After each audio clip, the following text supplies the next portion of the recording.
And what has been the strategy that's been put into place here at MoRISC that you think is a winning strategy? Well, this, like I said again, this strategy is not just telling or going down a path that the majority of the people want, but it's more of a strategy that has been well thought out, that seeks to build on what other countries have done in a non-violent, again, diplomatic way, as opposed to, you know, violence and bloodshed. And so MoRISC gives me the opportunity not only to express my passion like the ordinary, you know, Southern Cameroonian on the street, but also as somebody who has gone through that intellectual process, be it the legal or be it, you know, the diplomatic or again, like I said, the political aspects of a struggle like this. So, I mean, MoRISC gives me that chance not only to express my anger and my passion towards what has been, you know, been done to Southern Cameroonians for decades, but also to use the task, the skill set that I have to be able to see this or at least put an effort towards seeing it happen.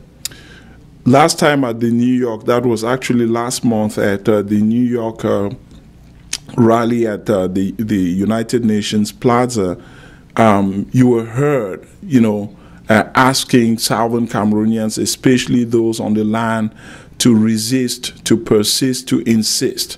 You spoke with such passion. What you tell those who may feel weary at this point in the journey, who feel the process is a little long drawn out, and who are getting a little bit tired with the antics that La République du Cameroun is pulling, for instance, on you know, the adjournments that it continues having in courts, you know, against the defendants, Agbobala, Neba Fontaine, BBC, and others? Well, the first thing I would say is that nobody thought that this was going to be a walk in the park. Nobody thought that this was going to be, or nobody should have thought from the beginning that this was going to be something that would be achieved in a couple of days. And so I really appreciate what the people, I call it ground zero because it is indeed ground zero, have been able to do in their continuous nonviolence resistance. And I plead with them that, look, it may seem like it's an endless journey, but we are getting there. We've definitely been able to accomplish. They may not see it, but we're definitely getting there. So to continue to resist, and like I said, those of us here in the diaspora, we have a duty to persist and to insist, because it's through our voices out here that the international community can get a better understanding of what is going on, especially given that we don't have internet in Southern Cameroons anymore. So we are the voices of the people at home, and we are telling them that, look, while you guys are resisting, we are persisting, and we are insisting that those who have been locked up should be released. We are insisting that the annexation of our territory should stop. We are insisting that our educational and legal system should be left alone.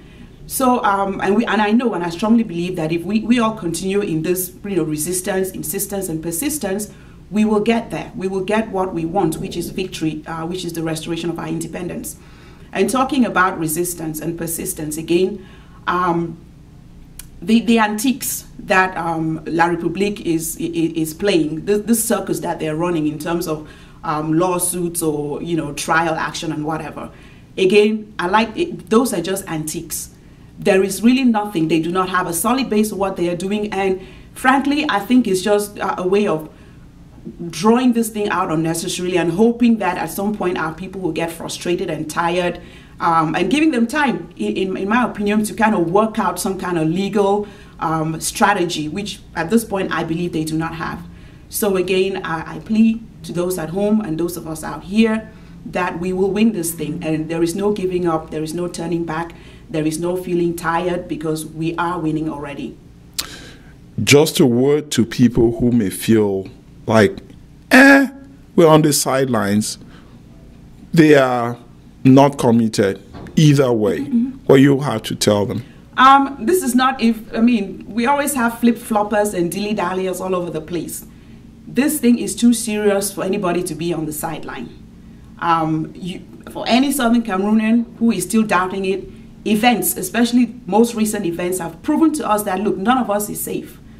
So, I mean, if they're still on the sidelines, I don't know what they're waiting for. I honestly do not know what any Southern Cameroonian will be waiting for. We've had recent events. One of us traveled home and was deported. One of our elite, those we consider our elite in the legal system, was recently summoned in a very ungracious manner. Not that it should have happened at all. We even have our elite, legal elite, already detained, locked up. We have, so I cannot imagine how any Southern Cameroonian would think that this is a time where they want to understand this or they want to understand that, or, to me, those are just delaying tactics in a sense of people who do not want to commit, and this thing is too big for anybody to not want to commit. You have to commit.